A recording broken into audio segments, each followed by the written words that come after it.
Bonjour, je suis Monsieur Baudin, le professeur de sciences physiques de votre enfant cette année. Alors j'enseigne les sciences physiques en me basant sur différentes valeurs. La première, c'est le respect du travail de chacun, le respect des élèves et des adultes, aussi bien les professeurs que les agents, le respect du matériel et des locaux. Une autre valeur qui est importante pour moi, c'est l'autonomie dans le travail. J'essaie de proposer des activités qui poussent l'élève, poussent le jeune à être le plus autonome possible dans son travail. Une troisième valeur importante pour moi, c'est le bien-être.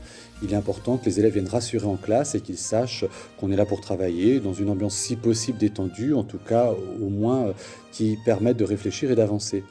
Pour ça, bien sûr, évidemment, quelquefois, il faut hausser le ton, il faut rappeler la règle, mais j'essaye de préciser les choses clairement et de voir l'élève à la fin quand il y a un problème, à la fin du cours pour le résoudre.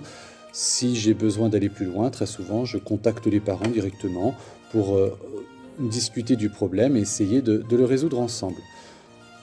J'enseigne donc les sciences physiques, c'est pour moi une matière qui permet de découvrir tout ce qui nous entoure.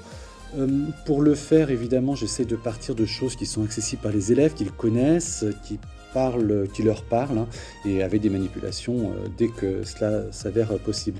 Régulièrement, je proposerai des évaluations aux élèves. Alors ces évaluations seront préparées grâce à des fiches de révision, telles que je peux présenter celle-ci dans un niveau, hein, ça ne concerne pas forcément votre enfant. Cette fiche de révision comporte une partie avec les questions, telles qu'elles seront dans le contrôle, et une partie avec les questions et les réponses que je peux attendre, hein, qui correspondent en fait au cours. Ces évaluations sont préparées donc une semaine à l'avance pour la mémorisation. Tout ce qui est compétences sera fait au travers des différentes activités. Il y a 4 niveaux pour chacune des compétences évaluées. Alors il y a la maîtrise insuffisante, la maîtrise fragile, la maîtrise satisfaisante et enfin la très bonne maîtrise. Ça me permet aussi donc d'évaluer chacune des compétences et j'ajoute un commentaire aux évaluations pour qu'on puisse estimer les choses qui restent à faire. D'abord les progrès faits, ce qui est bien, et puis les points faibles qui restent à retravailler. Cette année en 5e, le programme se divisera en plusieurs parties. Tout d'abord, on traitera de l'eau, un solvant, puis après je passerai une partie électricité. Ensuite, on reviendra un peu sur les changements d'état, quelques tests simples en chimie, puis les mouvements et le système solaire. Je teste cette année pour gagner en autonomie avec les groupes de 5e une évaluation par ceinture, c'est-à-dire qu'ils vont progresser au fur et à mesure et demander à évaluer leur ceinture. C'est une recherche d'autonomie dans le travail des élèves de 5e.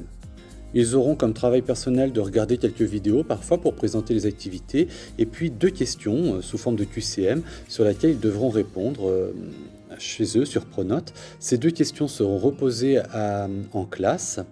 Lorsque en classe on posera ces 2 questions, ils pourront répondre par A, B, C ou D, hein, suivant leurs réponses. Ce seront donc, c'est avec le logiciel Plickr, c'est les petites cartes qu'on pourra revenir sur ces 2 questions, l'une étant tirée du sujet depuis le début de l'année et l'autre traitant du cours précédent.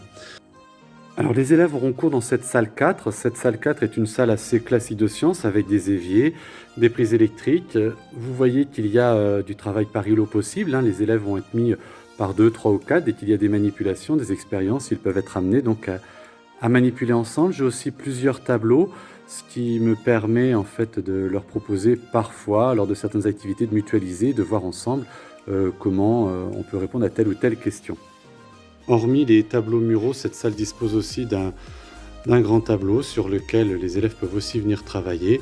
L'ordinateur est vraiment dans un coin puisque la place importante est celle des élèves et non celle du professeur. Enfin, si vous souhaitez me contacter, me laisser des messages ou poser des questions, n'hésitez pas. Je vous laisse donc, avec le message Pronote, je vous laisse mon adresse mail. Vous pouvez me joindre par mail ou sur Pronote avec les papillons de messages de communication. J'y réponds assez rapidement. Au revoir.